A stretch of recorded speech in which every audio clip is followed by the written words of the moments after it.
3, 2, 1. All right, Cavs Pelicans was perhaps the best win of the Cavs season in some ways. At least maybe one of their best 3 to 5 halves played in terms of how dominant they were in the first half.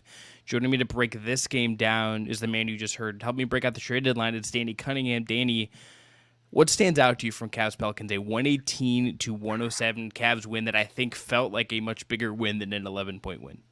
It definitely felt like a much bigger win than an 11-point win. So there were two things that stood out to me that are both really great signs. And I guess the best way to say it is that they add up to one big thing that stood out to me. The first thing that I noticed right away is that, and Donovan Mitchell didn't play Wednesday night. I think it was more of a rest night for him because of that sore groin than it was actually the groin bothering him that caused him to sit out. But Mitchell looked more explosive than he has in the past 3 weeks. He really looked like the guy that was around for the first 2.5, 3 months of the season that hasn't been the same since that groin injury. That is a great sign for the Cavs.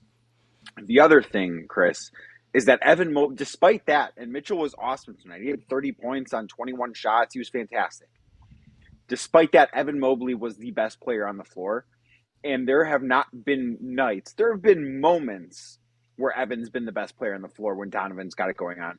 But there haven't really been nights as a whole when Evan Mobley has been the best player on the floor when Donovan Mitchell's having a good night. Tonight that happened, and I think that is an incredibly great sign for the Cavs moving forward, because if they're going to get that type of effort from Donovan Mitchell, that type of output from him, and he's going to be the second best player on the team, there's not very many teams that are capable of beating the Cavs on those nights. Let's hit on Mitchell first, because I think in some ways this is maybe the most important headline to kind of look at here. Mitchell looked like the All-NBA Mitchell that was the guy earlier season. This was his first 30-point game in over a month. The last time he scored over 30 points when the Cavs lost to the Jazz on January 10th. He has had a rough month. That groin has clearly been bothering him. And this was a Mitchell that was getting lift on his jump shots, that had drives and explosive moments in the half court that he hasn't had of late. You know, I think of the drive in the end when he had on C.J. McCollum. That was not like the most explosive play he had all night, but he gets the switch, he probes, and he waits until the right moment and then explodes, gets the foul, gets the N1. He's not making that play if his groin's not right, and he can't kind of push off the one leg and get past McCollum in that way.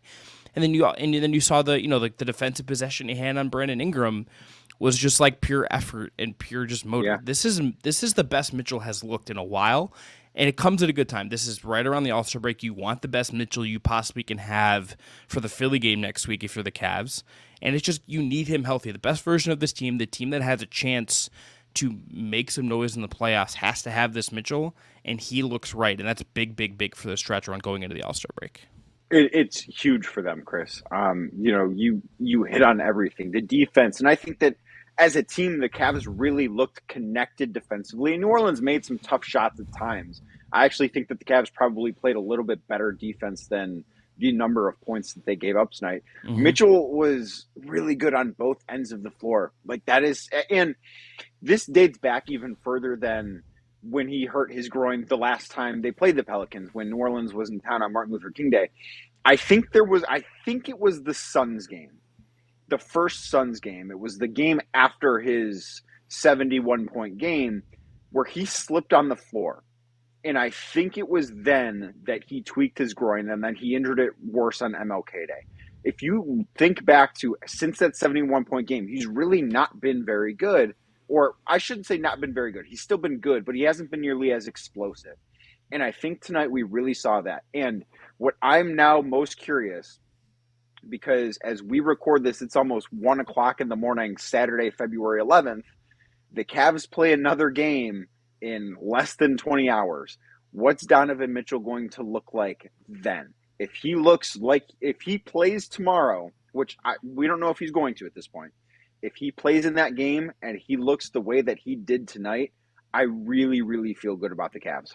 Yeah, and you feel good about where Mitchell's at. To turn to Mobley, my goodness, Danny. My goodness. It's incredible. He was the best player on the floor, and I don't think it was close. Which is saying a lot, because Donovan was really good tonight. Donovan played at an All-NBA level tonight. And look, and even with the foul trouble, Darius Garland did some stuff in this game. You're just like, oh my goodness. Some of the passes Garland pulled off in this game were just like magician stuff. They were talking about this on the broadcast, and I texted you my answer, but I'd love to like know what the kind of the consensus is on who he's a hybrid of. I think it's like a CP3 Dame hybrid, and that is like the ultimate compliment I think you can give Darius Garland because Yeah, he's just insane. But I think that's not point of the day. he's sort of Dame with CP3's athleticism because he's not the athlete that Dame is. Like Dame can jump in a way that I don't think Darius is But he's necessarily got capable of. but he's got the pull up jumper that Dame has. Like he's had that kind of pulled right from the Dame playbook as far as the pull Yeah, up threes go. I think that he's got a similar athleticism or similar, I guess, a similar tempo style to Chris Paul, but a skill set that mirrors Damian Lillard in that sense. Okay, so Evan Mobley, stat line here: Yes. 28 points, 13 boards, 3 steals, 2 blocks, 2 of 3 from the line. It was 13 of 18 from the field. And did everything you could want on defense. There's a block on Najee Marshall where he just kind of like lets him get into the lane and he erases it. This kick starts a Darius Garland fast break. He had a deflection that was just like his arm is just in the right place and it deflects. A Karis LeVert gets out on the break. He has these possessions over and over and over again, Danny, where he is defending inside and he does the correct rotation, but he's so long and so aware that he's able to rotate back to Jonas Valanciunas and alter shots. He is everywhere on defense, and then that doesn't even get to, he had Brandon Ingram. He defended Brandon Ingram in this game. Mm-hmm. His assignment was, you go defend Brandon Ingram, who's the lead predator of New Orleans offense without Zion and with CJ McCollum, I think, a little bit banged up. Yeah. You know, Ingram has 25 points. He has 8 assists. He has like a good game, but go back and watch the film. Go back and rewatch clips of this game.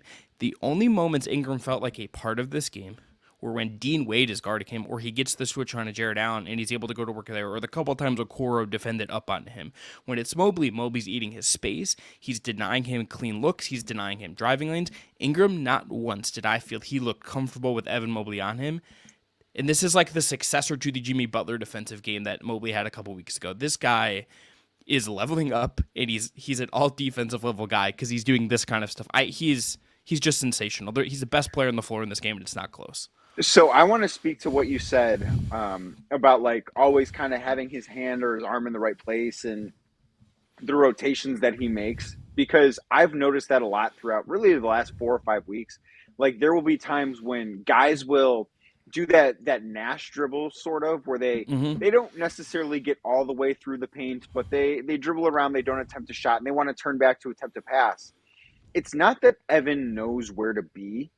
It's that his timing is impeccable every single time. He knows where to be, and he knows exactly when he needs to be there. And for someone his age, that is uncanny. Of all the things defensively that he does, and he's an athletic freak, he's super long, like he can block shots, but the timing aspect of things, I think, is what I'm most impressed by with him, Chris. He's having a leap, I think. This is worth like a bigger discussion, I think, like in writing, I think in discussing it with the team. I think it is worth talking about it more at length, you know, on in your airways, the ESPN 50 here on Locked On Cavs. But I think he's having the leap. And if there were any, I think there were like some pretty loud wonderings of like, okay, is he progressing earlier this year? And that was like a thing. Those are no longer, I think, a thing at all. I think there was some validity in kind of like saying he had not maybe progressed in a meaningful way. I think there were logical reasons for that when you just look at the context. He is now blowing all of these out of the water. He is now just absolutely crushing things out of the water. He's doing everything you want. I thought one of the best observations on the broadcast that sometimes I think can get overlooked because he's a big, is that he is not just getting spoon-fed lobs and spoon-fed little handoffs and getting to them. He's creating for himself in small ways. It is not like loading up on the perimeter and going ISO and hitting pull-ups, but he's got that little fadeaway jumper in the post. He's got the jump step into a dunk or into a layup. He's got like moves in the inside now. Like he's leveled up in this way. I mean, Chris, think about that hook shot that he's got, that he can get to that almost any time, and it's something that's really not stoppable. So since Martin Luther King Day, and I don't know if this has tonight's stats in it or not. I'm not sure of that. Averaging 19 and a half points on 57% shooting. yeah, he's not making threes, but he's doing that while averaging 9.5 rebounds a game, while blocking almost 2 shots a game, while averaging a steal a game. Like, he has been an absolute monster. And the Cavs are just blowing the doors off teams when he's on the floor. Mm-hmm. They're absolutely annihilating teams when he's playing. Like plus minus is a stat that doesn't always tell the whole story, right? That is something you hear a lot, especially when I think JB was asked about it earlier this year, and he said plus minus is used in contract negotiations, and that's it. Don't worry about it. Well, Evan Mobley was a plus 18 tonight, and it felt every bit of that. Like, his impact mirrored that stat, and it's not always like that, but it just felt like when he was on the floor and when the Pelicans had Jonas Valanciunas on the floor, Jonas Valanciunas had absolutely no prayer on either end of the floor. No, not at all. A couple other small things I'll hit, and we'll get out of here. Number one, Jared Allen, I thought, had a very good game against Jonas Valanciunas. Had a really nice drive and dunk on JV. That is a key development for him. If he's going to pass and do that stuff when that jumper from the free throw line isn't falling, that's a big deal. I thought Okoro, even it's not the biggest Okoro game, just 7 points, but had a great cut, made a three. He did kind of exactly what you'd want him to do. Really good defense on McCollum. And look, he's here after the deadline. I thought Karis LeVert, with no Ricky Rubio, played as well as you could want Karis LeVert to play. 5 of 10, 13 points, 9 dimes. I thought like a pretty good Karis LeVert game in the context. Any small things for you, Danny, stand out? Chris, if Karis LeVert gives the Cavs 13 and 9, they're going to be on efficient shooting while shooting 50%. They're not going to lose many games.